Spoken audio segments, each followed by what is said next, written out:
بسم اللہ الرحمن الرحیم۔ السلام علیکم ورحمۃ اللہ وبرکاتہ۔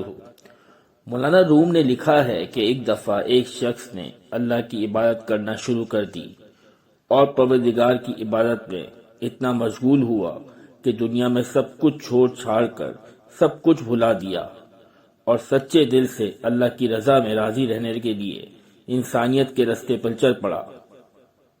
مولانا روم کہتے ہیں کہ ایک وقت وہ آیا کہ اس کے گھر میں کچھ کھانے کو بھی نہ بچا، اور ہوتے ہوتے وہ وقت بھی آیا کہ گھر بار سب ختم ہو گیا، اور وہ شخص چلتے ہوئے موت کے انتظار میں گلیاں گھومتا کہ اب پلے تو کچھ بچا کچھ نہیں، تو انتظار ہی کر سکتا ہوں، اللہ سنبھال لے۔ ایک دن بیٹھا ہوا تھا کہ دیکھا کہ اس کے قریب سے ایک لمبی قطار میں گھوڑے گزرے۔ ان گھوڑوں کی سیٹ سونے اور چاندی سے بنی ہوئی تھی اور ان کے پیٹوں پر سونے کے کپڑے پہنے ہوئے تھے۔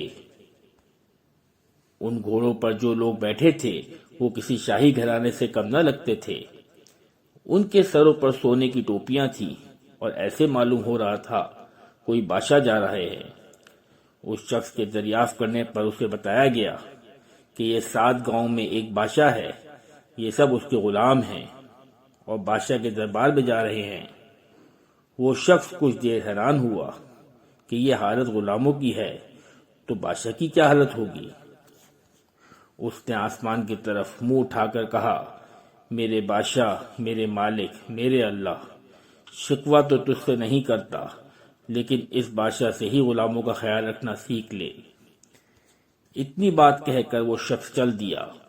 کچھ دن گزرے تو ایک بزرگ آئے، اس کا بازو پکڑ کر اسے ایک جگہ لے گئے جہاں وہی غلام وہی گھوڑے تھے، اور دیکھتا کیا ہے کہ کسی گھوڑے کی ٹانگ کٹی ہوئی ہے، کسی غلام کا دھڑ گھوڑے کی پشت پر پڑا ہوا ہے، کسی غلام کے ہاتھ کٹے ہوئے ہیں، کسی کے سر سے خون نکل رہا ہے، کوئی گھوڑے کو زخمی حالت میں واپس لے کر جا رہا ہے۔ وہ شخص حیران ہوا اور بزرگ سے پوچھا، جناب آپ کون ہیں اور یہ سب کیا ماجرا ہے؟ اس وقت اس بزرگ نے کہا کہ یہ وہی غلام ہیں جو اس دن سونے میں لپٹے ہوئے تھے، اور آج یہ ایک جنگ سے واپس آ رہے ہیں، اس لیے ان کی یہ حالت ہے۔ مجھے خواب میں بس اتنا کہا گیا ہے کہ اسے کہنا بادشاہوں کے لیے قربانیاں دینا بھی ان غلاموں سے سیکھ لے۔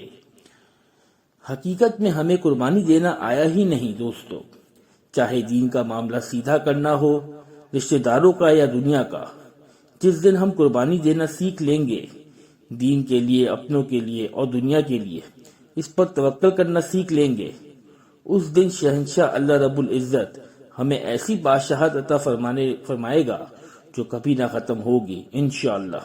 اللہ تعالی ہمیں بھی دین کی خاطر قربانیاں دینے والا بنائے، آمین ثم آمین۔ اگر آپ کو ہماری ویڈیو پسند آئی ہے تو پلیز ہماری ویڈیو کو لائک ضرور کریں اور چینل کو سبسکرائب کریں اور بیل آئیکن کو ضرور پریس کریں تاکہ ہر آنے والی نئی ویڈیو آپ تک بآسانی پہنچ سکے۔ شکریہ۔